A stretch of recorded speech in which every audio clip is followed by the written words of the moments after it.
Brandy Arnault here, brandyarnaultfineart.com, with a migraine. Let's see what happens. I am responding to medicine. Get down to where my palette is. There you can see my palette. Let me get my little pointer out here.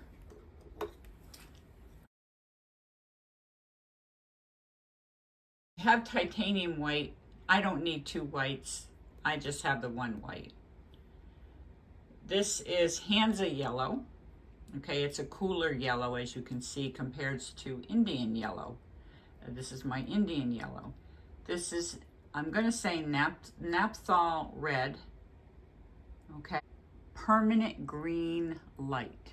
Here is ultramarine. Now you can see that this is not French ultramarine. For artists that know the difference, it's ultramarine.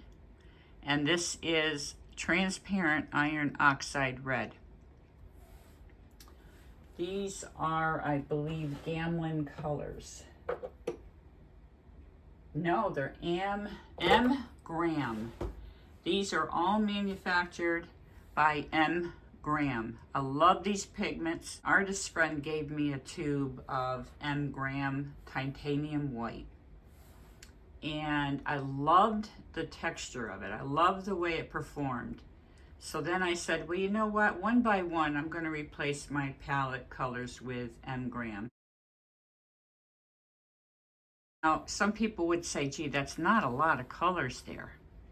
Well, okay, it's not a lot of colors, but let me show you something. Here's a painting of a little chihuahua. Can you believe I got that from that?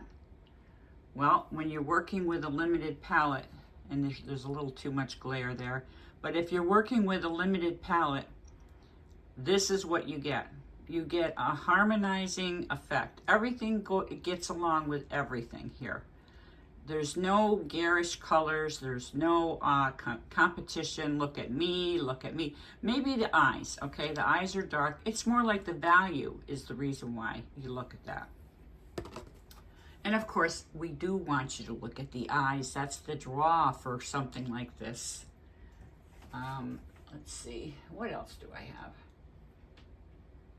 Well, let me show you another pet portrait. Now, these are examples that I'm going to bring with me to my art show. These are taken from a magazine called Dogster. A magazine called Dogster. And, you know, I'm not going to sell these, so I'm okay with, you know, just using them for an example. And they're okay as long as I don't sell it. Chester the Rooster. Okay, this is Chester the Rooster. He may look more like the palette. Okay, you can see some of these colors coming out. They're not garish still, though. I mean, there's nothing garish about Chester. He's a brightly colored rooster. He's a lot of fun, but he's not garish. So, you know, it's a powerful painting as far as color use and brush strokes, and, you know, modeling with brush work, like through here. There's some modeling going on there. Through here, it's more like a building with tone, dark to light here to make form happen. Okay, and then the tail is a lot of fun. It's just me having fun. I think that's the most enjoyable part of painting a rooster would be the tail, and catching the head and the beak is. The beak has always been hard for me. I don't know why. Why is a beak hard? I don't know. But, you know, if you get this part right, you know, you get some kind of sassy look going on there. Sometimes the feet are hard to do, and I'll tell you why. You want these feet to support the entire body. So you have to be careful where you place those feet. You have to look at your reference very carefully. And you have to somehow make it look like there's joints here and weight on these. He's not floating. You can tell he's just right on those feet. So that's another example of what can happen with this palette. Now, the big question is, how did I decide upon these colors? Well, there's no cadmiums in here. Cadmium yellow, if I did have a cadmium yellow, is carcinogenic. And there is no cobalt blue in here because cobalt blue is carcinogenic. Therefore, I don't have to wear gloves. I don't have to ventilate like crazy my studio. Although I do have a fan, actually, excuse me, it is a air purifier, but very sophisticated because of migraines. There's only one thing I use. It is, however, a fume that could inflate. Boy, am I having trouble with the migraine today.